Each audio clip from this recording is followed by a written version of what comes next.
नमस्कार। भारतीय संस्कृति में तथा धर्म और दर्शन की हमारी परंपरा में देवताओं की अनन्य प्रतिष्ठा है। अन्य किसी संस्कृति में देवताओं का ऐसा विलक्षण स्वरूप और पहचान नहीं है जैसी हमारी संस्कृति में है। इसमें विलक्षण बात यह है कि हमारे यहाँ देवता और मनुष्य का संबंध अन्योन्याश्रित माना गया है।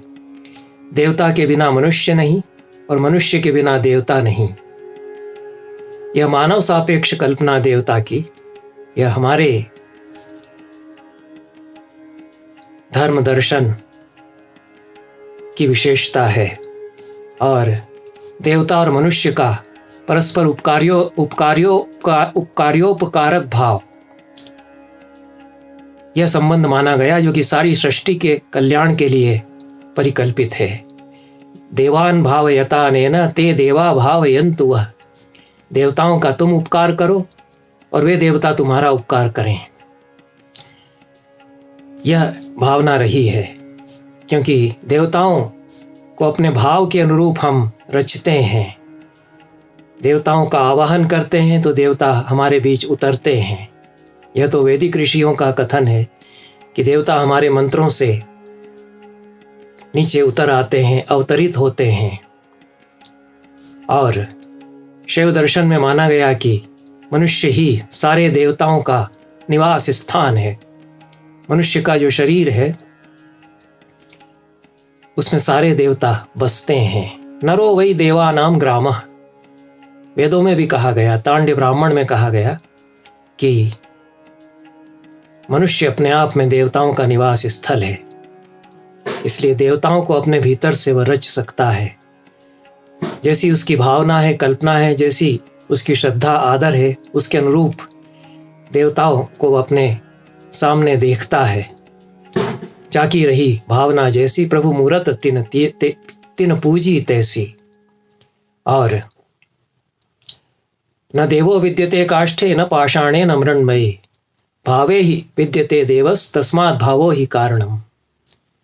सचमुच में पत्थर में, मिट्टी के आकार में देवता नहीं रहते। मनुष्य अपने भाव से देवता को उसमें प्रतिष्ठित करता है, इसलिए देवता उसमें विराजमान है। इसलिए भाव या कल्पना, मनुष्य की जो सर्जना की शक्ति है, वह देवता को प्रतिष्ठित करती है। इसलिए कहा गया कि देवता भी मनुष्य पर अवलंबित है और मनुष्य देवता पर अवलंबित है। इसलिए यह माना गया कि मनुष्य है तो देवता हैं और देवता हैं तो मनुष्य हैं। ये एक दूसरे पर निर्भर करते हैं। और मनुष्य सृष्टि का सबसे अद्भुत तत्व है, वह देवों की सृष्टि कर सकता है। इस दृष्टि से भागवत में कहा गया कि देवता जो अमूर्त हैं वो मूर्त होना चाहते हैं।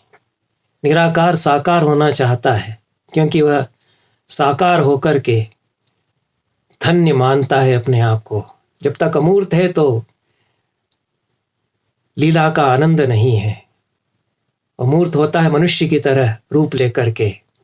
इसलिए कहा गया भागवत में कि गायन्ति देवाः किल गीतकानि धन्यास्तुते भारत भूमि भागे स्वर्गापवर्गास्पद हेतुभूते भवन्ति भूयः पुरुषाः सुरत्वात्।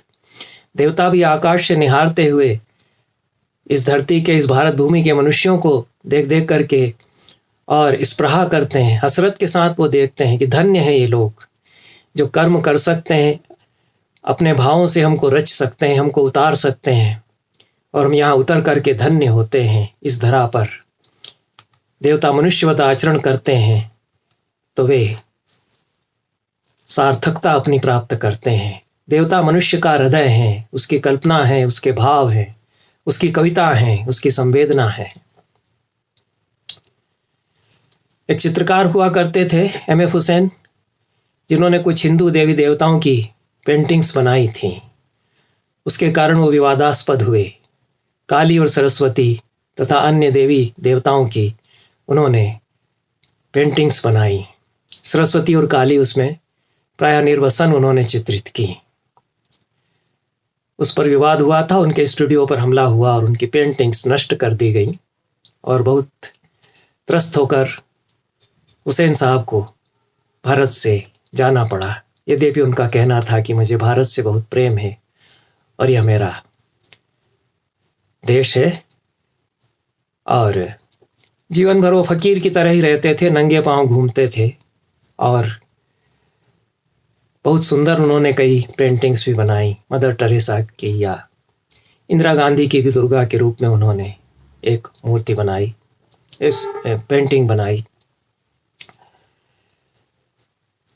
उस पर जो विवाद हुआ, उनके द्वारा देवी देवताओं की जो पेंटिंग्स या चित्र बनाए गए, उस पर मैं कोई टिप्पणी नहीं कर रहा हूँ। लेकिन मेरे मन में यह सवाल रहा है कि क्या अनिवार्यतः देवी देवता वस्त्र पहनते हैं? ये बात कहाँ से आ गई कि उनको कपड़े पहनना जरूरी है? स्वर्ग में क्या वो कपड़े पहनकर रहते हैं? जो बाइबल में कल्पना है कि आदम और ईव तो निर्वसन ही रहते थे स्वर्ग में। ज्ञान का फल उन्होंने चख लिया तो शर्म आई तो कपड़े पहनने की आवश्यकता अनुभव हुई। तो सांसारिक प्रपंच में शर्म आती है, और जो भाव स्वरूप हैं वे तो इससे ऊपर हैं। तो क्या ऐसा लाजमी है, जरूरी है कि वस्त्र वो पहने ही रहें? उनके लिए ऐसी बाध्यता क्यों हो सकती है? यदि हम अपने भाव में, अपनी कल्पना में संपूर्ण आदर के साथ, संपूर्ण भव्यता और उदात्तता के साथ निर्वसन चित्रित कर देते हैं किसी देवी देवता को, तो क्या उसमें दोष माना जाएगा? कोई भक्त भी ऐसा कर सकता है, तो क्या उस पर हमला किया जाएगा? ऐसा मैं इसलिए कह रहा हूं कि प्राचीन मंदिरों में देवी देवताओं की मूर्तियां मैं देखता हूं, उनमें कटी के ऊपर, कमर के ऊपर तो निर्वसन ही प्रायः देवता, चाहे वो देवी हो या देव हो, अंकित किए जाते हैं। शिल्पांकनों में उनका प्रायः यही स्वरूप मिलता है, और वे उन मंदिरों में उनकी मूर्तियां विराजमान हैं जो कि पूजा स्थल हैं। उनको देख करके कोई पाप भावना कभी नहीं आती, क्योंकि बहुत ऊंचाई पर विराजमान होकर के शिल्पियों ने उनका अंकन किया है। सारी पाप भावनाएं उन्होंने धो दी अपनी, पत्थर को तराशते, और पवित्र भावना से उन्होंने देवताओं की देह को उकारा है। दुर्गा की मूर्ति नवदुर्गा के समय बनाते हैं, वे भी सारे अंग एक एक तो बनाते ही हैं। उसी प्रकार से उनके मन में कहाँ से कोई पाप भावना आएगी? बाद में फिर उस पर रंग रोगन करके आवृत किया जाता है, और अलंकरण भी उस पर चढ़ाए जाते हैं। जो शिल्पी हैं उन्होंने तो सारे अपने पाप गला दिए शिल्प की उस साधना में, और उन्होंने सारे पाप गला करके, चूंकि वो मूर्तियां निर्मित की हैं बहुत कला साधना के द्वारा, अथक कला साधना के द्वारा, वर्षों तक छेनी से पत्थर को तराश करके देवी या देवता को उकेरता है कोई शिल्पी, तो पाप भावना तो उसकी गल करके निकल जाती है उसी में। हम जो उस मूर्ति को देखते हैं, उसको देखते हुए हमारी भी सारी पाप भावनाएं गल जानी चाहिए। अगर नहीं गलती हैं तो पाप प्रतिमा में नहीं है, शिल्पी में नहीं है, कलाकार में नहीं है, हमारे भीतर है। हमको अपने भीतर झांक करके देखना चाहिए कि पाप, अश्लीलता का आरोप अगर हम किसी कलाकृति पर करते हैं तो पाप हमारे भीतर है या कि वहाँ है, ये थोड़ा हमको झांक करके देखना चाहिए। नहीं तो प्रायः यह होता है कि तत्काल एक त्वरित प्रतिक्रिया देकर के आवेश में एक एक्शन हम ले लेते हैं, एक कांड हम कर बैठते हैं। मैं कुछ पुरानी प्रतिमाओं के प्रामाणिक चित्र प्रस्तुत कर रहा हूं, और उनको आप यदि देखें तो सोचें कि यह भी निर्वसन है क्या? इनको देख करके हमारे मन में कभी कोई पाप भावना आ सकती है? वो तो देवी है, और मनुष्य के सारे आदर और श्रद्धा की पात्र इस रूप में उसको कल्पित करके ही मूर्तिकार ने मूर्ति गढ़ी है। यह जो आप देख रहे हैं, यह योगिनी की प्रतिमा है। 9वीं शताब्दी में चोल साम्राज्य के समय यह निर्मित की गई, और दक्षिण में कियम्बन मंदिर में यह प्रतिमा है। यह पूजित प्रतिमा है। एक दूसरी मूर्ति, यह काली की प्रतिमा है, योगिनी के रूप में काली, विलक्षण मूर्ति है, और यह भी पूजित प्रतिमा है। यह भी 9वीं शताब्दी की मूर्ति है। 1100-1200 साल पुरानी दक्षिण के पवित्र मंदिरों में ये मूर्तियां हैं। दोनों देवियों के कटी के ऊपर, कमर के ऊपर कोई वस्त्र नहीं है, अलंकरण है, अन्यथा निर्वस्त्र देह है। निर्वस्त्र देह को देखते हुए पाप भावना विगलित हो जाती है, और यही चित्रकार का, मूर्तिकार का आशय भी है। पुरुष देवता भी वक्षस्थल से कमर तक, गले से कमर तक, कटी तक निर्वस्त्र ही अंकित किए जाते हैं। इंद्र की प्रतिमाएं हों, विष्णु की प्रतिमाएं हों, अन्य देवी देवताओं की, पुरुष देवों की प्रतिमाएं हों, उन सब में यही हम देखते हैं। प्राचीन पवित्र मंदिरों में ये प्रतिमाएं हैं। यह जो प्रतिमा आप देख रहे हैं, यह उपदेश देते शिव की है। शिव तो दक्षिणामूर्ति हैं, महान ज्ञानी हैं, वो उपदेश देते हैं, उनकी शिष्य मंडली है। अधोवस्त्र आप देखिए कितनी बारीकी से बनाया गया है शिव का, कौपीन तक आप उसमें देख सकते हैं। ये कला की बारीकी है। धागे धागे वो दिखा सकते हैं। कपड़े पहनाना चाहते तो कोई ऐसी कमी नहीं थी कलाकार की कि वो पत्थर पर कपड़े कैसे बना देगा। यह नहीं सोचना चाहिए कि उन्होंने निर्वसन इसलिए बनाया कि जब पूजा करेंगे तो उस पर बढ़िया वस्त्र उसको पहना देंगे, जैसे आजकल पहनाते हैं कि पंढरीनाथ के मंदिर में पगड़ी और उसको कुर्ता के साथ में विष्णु की पूजा होगी, भगवान पंढरीनाथ की। जिस प्रदेश का देवता है उसी प्रदेश की वेशभूषा उसको पहना दी जाएगी। तो चित्रकार या मूर्तिकार तो उसके मूल रूप में उसकी परिकल्पना करके उसको प्रस्तुत कर देता है। मंदिरों में भी उसी रूप में वह पूजित होते आए हैं, और चाहता तो वस्त्र बना सकता था, जैसा आप शिव को यहाँ देख रहे हैं कि उनका घुटने तक, कमर से घुटने तक का वस्त्र बहुत सुंदर ढंग से बना हुआ है। उसमें बीच में कौपीन जैसा भी बनाया गया है। अप्सराओं की मूर्तियां भी इसी प्रकार बनाई जाती हैं। अब यह कहा जाए कि यह तो एकल मूर्ति दिखाई गई है। काली देवी को दिखाया गया, योगिनी को दिखाया गया, या अप्सराओं को हम देखते हैं, और शिव तो नंग धड़ंग रहने वाले देवता ही हैं, उनको दिखाया गया। पर सरस्वती को इस तरह से कैसे निर्वस्त्र दिखाया जा सकता है? सरस्वती तो विद्या की, ज्ञान की देवी है। मैं 1000 साल पुरानी करीब सरस्वती की एक पुरानी प्रतिमा प्रस्तुत कर रहा हूँ।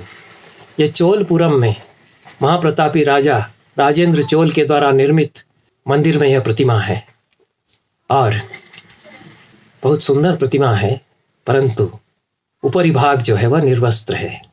यदि यह कहा जाए कि स्त्री पुरुष युगल जब साथ में हो तब ऐसा नहीं दिखाया जा सकता, देवी देवताओं के युगल जोड़ी जहाँ हो वहाँ ऐसा नहीं शिल्पांकन किया जा सकता, तो यह भी सही नहीं होगा। एक बहुत ही सुंदर युगल मूर्ति है, और बहुत श्रद्धा उसको देख करके जागृत होती है। अभूतपूर्व उदात्त और भव्य मूर्ति है। क्या तो कला है। आज से 1000 साल पहले की इतनी बारीकी पत्थर जो है पिघल जाता है, कविता बन जाता है, मोम हो जाता है। ये भगवान चंडिकेश्वर की अनुग्रह मूर्ति है। राजेंद्र चोल के द्वारा ये बनवाई गई, महाप्रतापी सम्राट राजेंद्र चोल, और जिसने कि भारत के बाहर भी अपना साम्राज्य स्थापित किया। चंडिकेश्वर और देवी दोनों के विग्रह आप यहाँ देख सकते हैं। अद्भुत प्रशांति दोनों के मुख पर, अद्भुत आभा मंडल और भव्यता, यह आप देखते हैं। लेकिन दोनों निर्वसन हैं, एक साथ अपनी सारी पावनता में विराजमान हैं। सरस्वती की 2 प्राचीन प्रतिमाएं हम देख रहे हैं। एक चन्नकेश्वर मंदिर से है दक्षिण में। पहली मूर्ति खड़ी हुई देवी की है, उत्थित स्थिति में है, और दोनों मूर्तियों में देवी के आसपास वादक हैं। एक स्त्री ढोलक जैसा वाद्य बजा रही है पहली मूर्ति में, दूसरी ओर एक वंशी वादक है और एक वीणा वादक है। ये सब तीनों ही, चाहे देवी सरस्वती हो या उनके नीचे खड़े हुए, आजू बाजू में पार्श्व में खड़े हुए वादक हों, कटी के ऊपर निर्वस्त्र हैं। यह एक मूर्ति है। उसी मंदिर में विराजमान बैठी हुई आसीन देवी की मूर्ति है। और कितनी पावन मूर्तियां ये हैं। देखते ही लगता है कि ऐसी भव्यता, ऐसी पावनता, ऐसी शुचिता इस मूर्ति से अभिव्यक्त हो रही है, हम तक पहुंच रही है। भाव है, मुझे तो ऐसा ही लगता है। कोई पाप बुद्धि से देखता है तो उसको क्या कहा जाए, यह तो उसके भीतर का ही फिर पाप होगा। यह जो दूसरी मूर्ति विराजमान सरस्वती की है, यह और भी स्पष्ट आप थोड़ी देख रहे होंगे। इसमें कटी के ऊपर का पूरा देह निर्वस्त्र है, वादकों को भी उसी प्रकार से बनाया गया है। जबकि कलाकार इतना पहुंचा हुआ कलाकार है कि गले में लटकती हुई डोरी, सूत जो बारीक है, उसको भी पत्थर पर उसने सुंदर ढंग से उकेर दिया है। जो बंधा हुआ वाद्य ढोलक जैसा नीचे गले में लटक रहा है, जिस डोरी से वो लटका हुआ है, डोरी भी स्पष्ट दिखाई देती है पत्थर पर। डोरी का रेशा रेशा देख सकते हैं। यज्ञोपवीत बनाते हैं, अभी हमने शिव की प्रतिमा देखी, उसमें शिव यज्ञोपवीत पहने हुए, तो यज्ञोपवीत की डोरियां दिखाई पड़ती हैं। ऐसी बारीक कला है। तो कपड़े बनाना उनके लिए क्या मुश्किल था, कपड़े पहना देते पत्थर पर ही, वो क्यों निर्वसन रखते। लेकिन वो जानते थे कि देवता अपने मूल रूप में, जो उनका भव्य मूल रूप है, उसी रूप में हम उनको बनाएंगे। तो ये हमारे यहाँ की परंपरा रही है। एक और प्रतिमा है, यह जो बेलूर से 12वीं-13वीं शताब्दी में निर्मित चन्नकेश्वर मंदिर की प्रतिमा आपने देखी, वही आपने अभी यहाँ पर देखी। और यह कहा जाए कि ये तो प्राचीन मूर्तियों में है, अन्य कलाओं में ऐसा करने की इजाज़त नहीं दी जानी चाहिए। पर हमारे कवि कविताओं में देवताओं का जो वर्णन करते आए हैं, और अद्भुत आनंद का लोक, अद्भुत निर्दोष आनंद उसमें हमको मिलता है। देवताओं के बीच में हंसी ठिठोली भी होती है, शिव और पार्वती के बीच में हंसी मजाक होता है। शिव और पार्वती जुआ खेलते हैं और शिव हारते जाते हैं, पार्वती उनकी हंसी उड़ाती हैं और कहती हैं कि तुम्हारे पास है ही क्या, तुम नंग धड़ंग आदमी हो, ले दे करके एक बेल तुम्हारे पास है और एक भिक्षा मांगने का कपाल है। यह सब पार्वती कहती हैं। और ये चिढ़ाते हुए यह भी कहती हैं कि कुछ खेती वेती किया करो, निठल्ले बैठे रहते हो। यह सब भी कहती हैं। लोग आनंद लेते हैं क्योंकि देवता उसी में धन्य होते हैं। मनुष्य की तरह उनका जो व्यवहार है उसमें वो लीला रचते हैं और आनंदित होते हैं। हम भी उनकी इस तरह की लीला का वर्णन करके और उसी निर्दोष आनंद को प्राप्त करते हैं।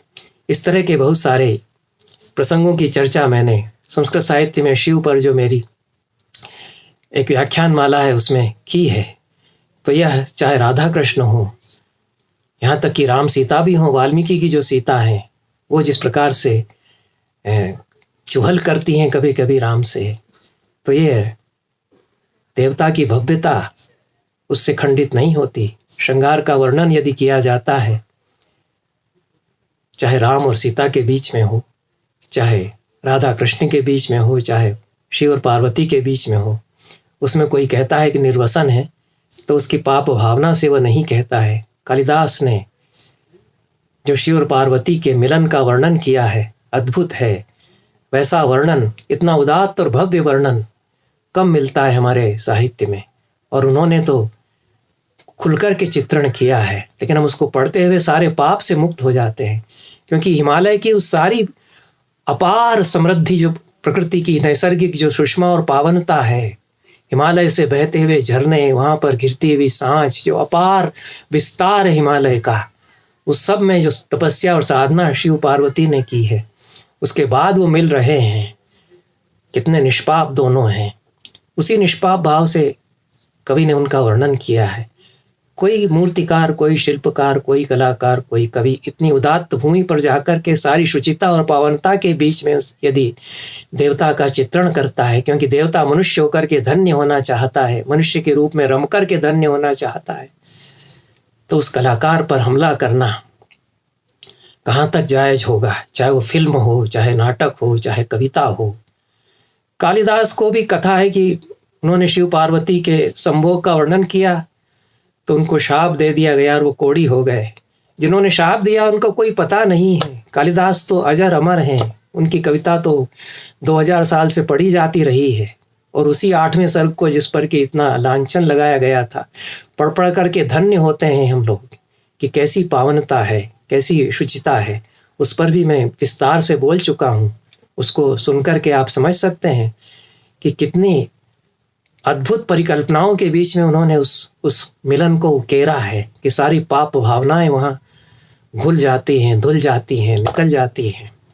तो ये कभी कभी ऐसा होता है कि कोई एक पंक्ति देख करके हम उत्तेजित होते हैं।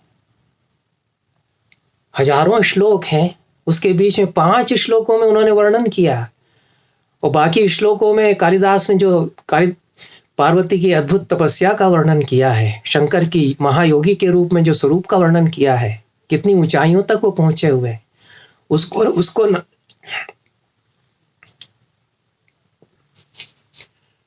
उसको हम नहीं देखेंगे। और उन्हीं 5-6 श्लोकों पर 8वें सर्ग में भी लगभग 100 श्लोक हैं, 98 श्लोक हैं, तो उसी में से उसी पर दृष्टि जाएगी। तो ये तो वैसा ही है। मैं खजुराहो में गया और वहाँ मेरे साथ वो सज्जन थे जो खजुराहो की कला का अध्ययन करते रहते थे।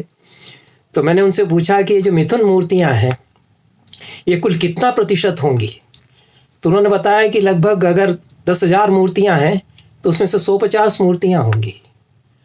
अब 10,000 मूर्तियाँ हैं सारे मंदिरों में मिला करके, उसमें से 150 मिथुन मूर्तियाँ हैं, तो वो तो 0.1% के करीब हैं। सारे जो अपार वैभव, अपार विस्तार है वहाँ शुचिता का, धर्म का जो साम्राज्य है, उसी धर्म के नीचे कोई काम पुरुषार्थ भी तो है। तो हम जाते हैं कई बार तो हमारी दृष्टि उसी पर जाती है कि वो मिथुन मूर्तियाँ देख लें और बस खजुराहो की यात्रा करना सफल हो गया। वहाँ मजदूरों की मूर्तियाँ हैं, वहाँ जीवन के कितने विविध रूप हैं दीवारों पर, कितना मनुष्य के जीवन का कितना अपार वैभव और विस्तार वहाँ पर अंकित किया गया है। मुझे तो उसमें भी उतना ही आनंद मिलता है। तो अगर कोई केवल उसी को देख करके कहता है कि कितना अश्लील है, तो हो सकता है कि जिस तरह से किसी चित्रकार के पेंटिंग्स पर एक बार विवाद खड़ा किया गया, हमारे जो प्राचीन मंदिर हैं उनके बारे में भी कोई कहने लग जाए। धर्मांध लोग तो ऐसा कर सकते हैं कि इनको ढक दो, इनको या तो इनको जैसे वो तोड़ गए पहले आक्रमणकारी, इनको भी नष्ट कर देना चाहिए, इनकी कोई आवश्यकता नहीं है क्योंकि ये तो अश्लील है। ये उस सीमा तक भी जा सकता है। ये जो हमारे भीतर एक कट्टरपंथी भाव है, कला को बिना समझे, उसकी पावनता को, उसकी शुचिता को बिना समझे, यह जो आवेश में आकर के हमारे समाज में कुछ लोग इस तरह का कांड करते हैं, उस पर विचार किया जाना चाहिए और किस तरह से इस तरह के प्रकरणों पर अंकुश लगाया जा सकता है, इस पर विचार किया जाना चाहिए। कई बार एक पंक्ति देख करके हमको लगता है कि बहुत ही गंदी है, लेकिन पूर्वापर संबंध देख करके सचमुच में लगेगा कि वहाँ तो ऐसा कुछ भी नहीं है। तो उसी एक पंक्ति को उद्धृत कर दिया जाता है और उस पर हमला भी हो जाता है। मैं एक उद्धरण पढ़ रहा हूँ। समस्त भूतों का रस यह धरती है, धरती का रस जल है, जलों का रस उसकी जड़ी बूटियां हैं, जड़ी बूटियों का रस फल है, जड़ी बूटियों का रस फूल है, फूलों का रस फल है और फलों का रस पुरुष और पुरुष का रस रेतस या वीर्य है। प्रजापति ने विचार किया कि मैं इस पुरुष की प्रतिष्ठा की रचना करूं, तो उन्होंने नारी को रचा। उसे रचकर प्रजापति ने उसे नीचे रखा, इसलिए स्त्री को नीचे रखकर ही उसकी उपासना की जानी चाहिए। स्त्री का उपस्थ वेदी है, रोएं कुश या दर्भ हैं, त्वचा आदि श्रवण है, मध्य भाग कमर समिधा है। इस तरह से स्त्री के देह के जो विभिन्न अंग हैं और प्रजनांग तक हैं, उनका वर्णन यहाँ किया गया है। इसको पढ़कर के तुरंत कोई कह सकता है बहुत नाराज होकर के कि कितना अश्लील वर्णन किया गया है और क्या आवश्यकता थी इसकी। अब मैं कहूँ कि यह तो बृहदारण्यक उपनिषद जो हमारे मुख्य 11 उपनिषदों में से है, जिस पर शंकराचार्य ने भाष्य भी लिखा है और इस प्रकरण पर भी उन्होंने भाष्य लिखा ही है, उसके भीतर ये वाक्य हैं।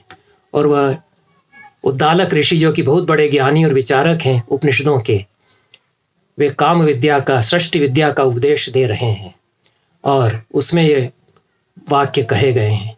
आगे भी वहाँ प्रवहण जेवली एक दूसरे ज्ञानी हैं, वो कहते हैं गौतम को उपदेश देते हुए, हे गौतम, यह पुरुष अग्नि है, उसका मुख समिधा है, प्राण धूम है, वाणी या शब्द ज्वाला है, कान अंगारे हैं, और इस अग्नि में देव अन्न की आहुति देते हैं, उस आहुति से वीर्य बनता है। हे गौतम, यह स्त्री अग्नि है, उपस्थ उसकी समिधा है, रोएं धूम है, योनि उसकी ज्वाला है, जिसे भीतर वह ग्रहण करती है। शंकराचार्य ने इसके भाष्य में लिखा कि यह मैथुन क्रिया का वर्णन है, और योनि के भीतर उसके अंगारे हैं और उनसे छूटती हुई सुख की चिंगारियां हैं। इसी अग्नि में देवता वीर्य की आहुति देते हैं, उस आहुति से पुरुष का जन्म होता है। यहाँ भी सृष्टि प्रक्रिया बताई गई है और स्त्री के प्रजनांगों का भी उल्लेख किया गया है, और शंकराचार्य के भाष्य के अनुसार मैथुन की क्रिया का भी वर्णन किया गया है। अलग से उस पूरे प्रसंग से काट करके इसको कोई लिख देता है या उद्धृत कर देता है तो इस पर बहुत ही चिढ़ हो सकती है। उसको कोई नाक भौं सिकोड़ करके नाराज होकर कह सकता है कि यह तो कितना गंदा है। लेकिन जब हम इस तरह की पंक्तियों पर विचार करें तो संपूर्ण को देख करके विचार करना चाहिए कि उसके पीछे भाव क्या है, उसके पीछे भावना कैसी है, और कलाकार की मंशा क्या है। मैं कविता के कुछ अंश पढ़ रहा और आपको लग सकता है कि किसी अश्लील रचना के ये उद्धरण है। जो हुआ वृद्ध बतरस में जड़ पर पड़ जाए, तेरी चितवन उस पर तो दौड़ी आए, बिखरे वेणी बंध ढुलकते आंचल चंचल, तुरंत टूटती कर धनी गांठें होती शिथिल, जिनके वस्त्रों की वे सौ प्रमदाएं, बदकर होड़ परस्पर उसको अपनाए। इसमें कहा गया कि एकदम बूढ़ा जो हो गया है आदमी, इंद्रियां उसकी शिथिल हो गई हैं, उस पर भी तुम्हारी चितवन यदि एक बार पड़ जाए तो ऐसा सरसा जाएगा वह कि उसके पास दौड़ी चली आएंगी, आंचल ढुलका करके, वेणियां बिखेर करके, और करधनियां जिनकी टूट रही हैं ऐसी, पेड़ों वस्त्रों की गांठें जिनकी खुल पड़ रही हैं ऐसी प्रमदाएं उसके पास दौड़ी चली आएंगी, ऐसा वर्णन किया गया है। तो सवाल किया जा सकता है कि क्या जरूरत थी ऐसे वर्णन की, और किसी बूढ़े आदमी के बारे में ऐसी फाश बात कहने की क्या आवश्यकता थी। तो अब मैं कहूं कि ये आद्य शंकराचार्य का जो अद्भुत काव्य है, वो महनीय काव्य है, सौंदर्य लहरी, उसके एक श्लोक का लगभग शब्दशः अनुवाद है। नरम वर्षीयांसम नयन विरसम नर्मसुजडम, तवापांगा लोके पतितमनुधावन्ति शतशः, गलद्वेणी बंधा कुच कलश विस्रस्त सिचया, हठात त्रुट्यत कांच्यो विगलित दुकूला युवतया। वही शब्द है जो हिंदी अनुवाद में है। विगलित दुकूला, ढुलक रहे हैं आंचल, त्रुट्यत कांच्य, टूट रही हैं करधनियाँ, कुश कलश विस्त्रस्त सिचया, सिचय आंचल को कहते हैं, कुछ कलशों से ढलक रहे हैं आंचल, जिसके अनुवादक की कमजोरी है कि कलश का तो अनुवाद कर ही नहीं पाया वो, उन्होंने तो बहुत सुंदर बिंब खड़ा किया है। कुछ कलशों से ढुलक रहे हैं आंचल, यह सब शंकराचार्य ने भी कहा। देवी की स्तुति कर रहे हैं और देवी की दृष्टि क्या कर देती है इसका वर्णन कर रहे हैं उस पूरे पूर्वापर प्रसंग में। इसमें जितना श्रृंगार भी आया है तो वह तो उस देवी भाव में अंग बन जाता है, और इसलिए ऐसा नहीं कह सकते कि यहाँ तो अश्लीलता है। आगे चल करके शंकराचार्य यह भी कहते हैं कि देवी के निर्वसन रूप का जो ध्यान करता है वह सूर्य और चंद्र के वक्षोज युगल वाली इस संपूर्ण त्रिलोकी को नचा सकता है। तो यहाँ तो देवी के निर्वसन रूप का ही ध्यान उन्होंने बता दिया। तो मूर्तिकारों ने जो निर्वसन अंकित किया और किसी कलाकार ने, चित्रकार ने जो निर्वसन अंकित कर दिया, तो उसका भाव कैसा था, वह तो ध्यान के लिए बना रहा होगा, यह हो सकता है। हम शायद नहीं समझ पाए कि वो किस भाव से बना रहा है, हम ताबड़तोड़ हड़बड़ी में उस पर टूट पड़े, ऐसा तो नहीं है। मुखम बिंदुम कृत्वा कुचयुगमधस्तस्य तदधो हरार्धम ध्यायेद्यो हर महिषिते मन्मथ कलाम ससद्य संक्षोभम नयति वनिता इत्यति लघु त्रिलोकीमप्याशु भ्रमयति रवीन्दुस्तनयुगाम। मुख तेरा बिंदु बनाकर उसके नीचे साधा, तेरा वक्षोज युगल हर भार्ये हर का आधा। उसके नीचे मनमथ कला योनि यदि जागे, साधक के मानस में तो फिर उसके आगे। यह बड़ी बात नहीं क्षुब्ध हो जो वनिताएं, रवि शशि वक्षोजा जगती को भी वही नचाए। उन्होंने यह कहा कि पूरे देवी के देह का वर्णन करते हुए उन्होंने कहा कि इस रूप का जो ध्यान करता है उसको यह शक्ति प्राप्त हो जाती है। तो यह तो कहा जा सकता है कि यह तो साधना की बात है, यह तो गूढ़ साधना की बात है, तंत्र मार्ग उसके लिए यह ग्रंथ है। और जहाँ नक्षिक वर्णन किया जाए कविता में, वहाँ यदि ऐसा उल्लेख आ जाए तो वहाँ तो फिर अश्लीलता हो जाएगी, वो तंत्र की बात अलग है। तो यह भी नहीं कह सकते, क्योंकि शंकराचार्य नक्षिक वर्णन भी करते हैं देवी का, और निर्द्वंद्व भाव से वो नख से शिख तक, उसी प्रकार से शिख से नख तक उसी प्रकार से एक एक अंग का निरूपण करते हैं। और उसमें श्रृंगार भी आता है, शिव पार्वती के बीच में निर्द्वंद्व भाव से शंकराचार्य उस श्रृंगार का निरूपण भी करते हैं। त्वया रत्वा वामम वपुर परितृप्तेन मनसा शरीरार्धम शंभोरपरमपि शंके रतमभूत यदेतत्त्वद्रूपम सकलमरुणाभम त्रिनयनम कुचाभ्यामानम्रम कुटिल शशि चूड़ाल मुकुटम। आधा हिस्सा तो तुमने शंकर के शरीर का ले लिया, बाकी आधा हिस्सा भी तुम ले लेना चाहती हो, ऐसा लगता है। क्योंकि नहीं तो ऐसा कैसे रूप बन जाता कि दोनों कुचों से जो कुछ झुका झुका सा है और उस पर चंद्रमा, बांका चंद्रमा भी उसके मस्तक पर है। यह तुम्हारा जो अरुणावती नयन रूप है, यह तो अनोखा ही है। तो यहाँ भी देवी का उस रूप का उल्लेख है, निर्वसन देखते हुए ही उस रूप का उन्होंने वर्णन कर दिया है और मातृत्व भाव से वर्णन किया है। तो वह तो इतनी वात्सल्य भावना से भर करके देवी को उस रूप में देख करके वर्णन कर रहे हैं। तो उस रूप में वह देवी के स्तन युगल का भी वर्णन निर्द्वंद्व भाव से कर रहे हैं। बच्चा जिस भाव से देखता है देवी के दोनों वक्षोजों को, दोनों स्तनों को, उस भाव से देख करके वो वर्णन कर रहे हैं। समम देवी स्कंद द्विपवदन पीतम स्तनयुगम तवेदम न खेदम हरतु सततम प्रश्नुत मुखम यदा लोक्या शंका कुलित हृदयो हास जनक स्वकुंभौ हेरंब परिमृशति हस्तेन चटिति। स्कंद और द्विपवदन या गणेश दोनों पीते हैं तुम्हारे वक्षोज युगल को, स्तन युगल को।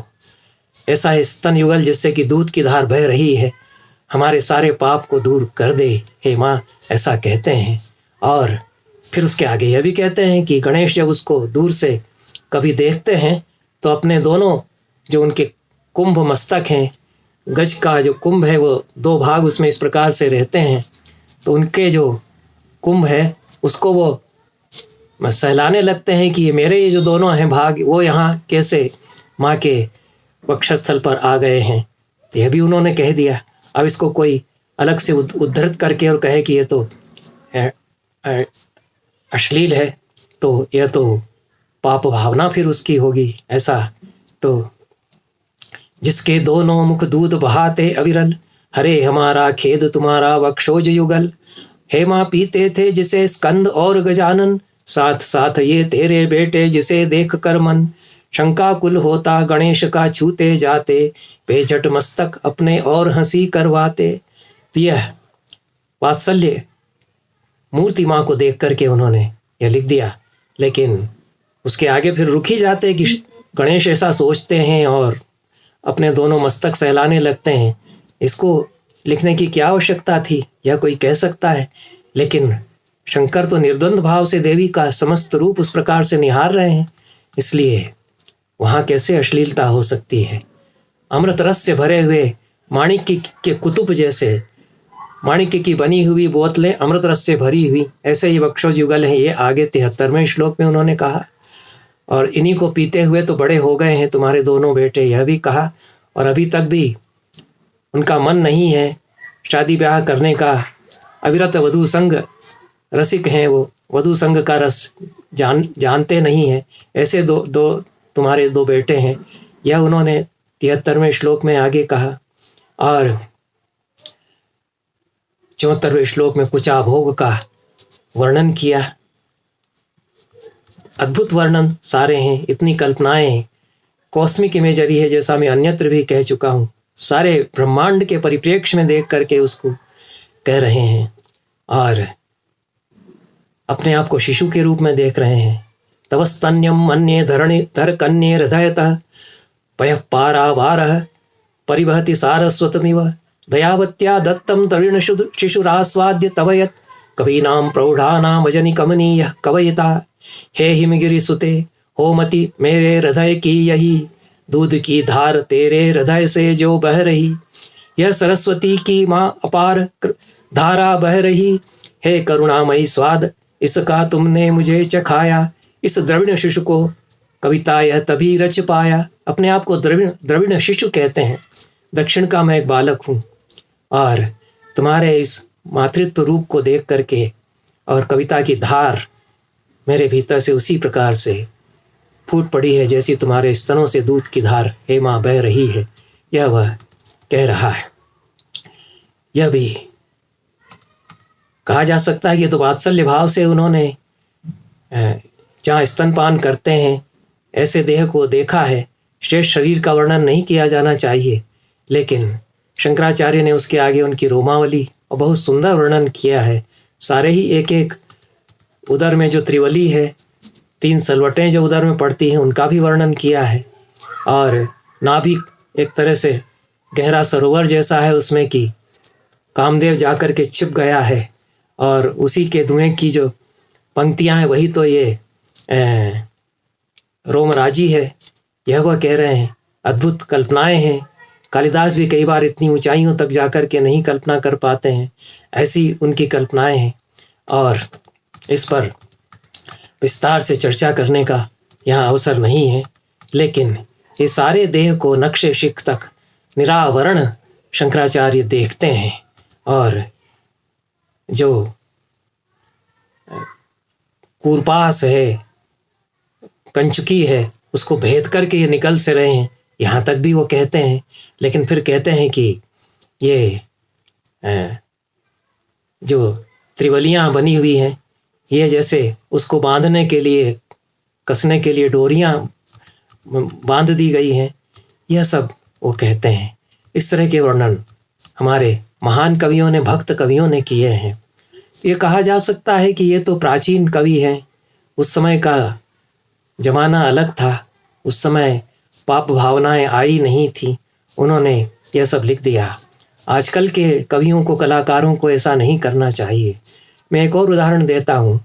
एक बड़े पारंपरिक पंडित थे, लक्ष्मणाचार्य, तर्कशास्त्र के ज्ञानी थे, न्याय दर्शन के और तर्कशास्त्र के प्रकांड पंडित रघुनाथ उनके गुरु थे। और उन्होंने चंडी कुछ पंचाशिका एक काव्य लिखा है, वो हमारे समय में ही अभी अभी हुए, लक्ष्मणाचार्य। और चंडी कुछ पंचाशिका मतलब चंडी के कुचों या वक्षोजों पर, स्तनों पर लिखे हुए 50 श्लोक। अच्छा काव्य है, सरस काव्य है। और उसमें वो कहते हैं, यद्यपि पदनुतिरादौ कार्या मातुस् तथापि विश्वस्य मुख्यमिति स्तनपानम लक्ष्मण बालेन तत्स्तुतिर्विहिता। यद्यपि देवी के तो चरणों पर गिर जाना चाहिए, लेकिन मैं तो इतना छोटा बच्चा हूँ, मुझ में इतनी समझ कहाँ है। हे माता, ये लक्ष्मण जो है, यह तो तुम्हारे सामने बहुत छोटा सा बालक है और स्तनपान ही बस इसको सूझता है, इसलिए उन्हीं दोनों वक्षोजों की स्तुति मैंने की है, यह वह कहता है। फिर सारे श्लोकों में वक्षोजों का वर्णन किया है, उसमें तो फिर श्रृंगार भी आ गया है, उसी निर्द्वंद्व भाव से वर्णन किया है। शिशु जैसे सारी बातें कह देता है निर्द्वंद्व भाव से, उसके भीतर पाप भावना नहीं है। प्रालेय शैलजनुषः सुहिरण्यवल्या घोर्याः पयोधर विचित्र फलं पिबामि यत्स्पर्शनादपि बभूवस शूलिनोऽपि मृत्युंजयत्व विभवैक पदेभिषेकः। प्रालय शैल की सुता, हिमगिरी की जो सुता है, उस हिमगिरी या हिमालय पर जो हिरण्यवल्ली सोने की जो लता उगी वही पार्वती है। उस सोने की लता में जो दो पयोधर के रूप में जो दो फल हैं, बस मैं उनका पान करना चाहता हूँ, जिनका स्पर्श करके शिव या शूली को भी मृत्युंजयत्व की प्राप्ति हुई, मृत्युंजयत्व के पद पर उनका अभिषेक हो गया, ऐसा कवि कहता है। और भी इसी तरह के वर्णन है और बहुत ही सौंदर्य, अद्भुत सौंदर्य, जहाँ इतना सौंदर्य होता है सारी शुचिता के साथ में, पावनता के साथ में, वहाँ पाप दूर दूर तक नहीं फटकते हैं। इसलिए किसी भी कृति को उसकी संपूर्ण परंपरा को समझते हुए और कवि की जो भावना है उसको समझते हुए उसका विवेचन किया जाना चाहिए और इसी रूप में उसका अवलोकन, समीक्षण किया जाना चाहिए। धन्यवाद।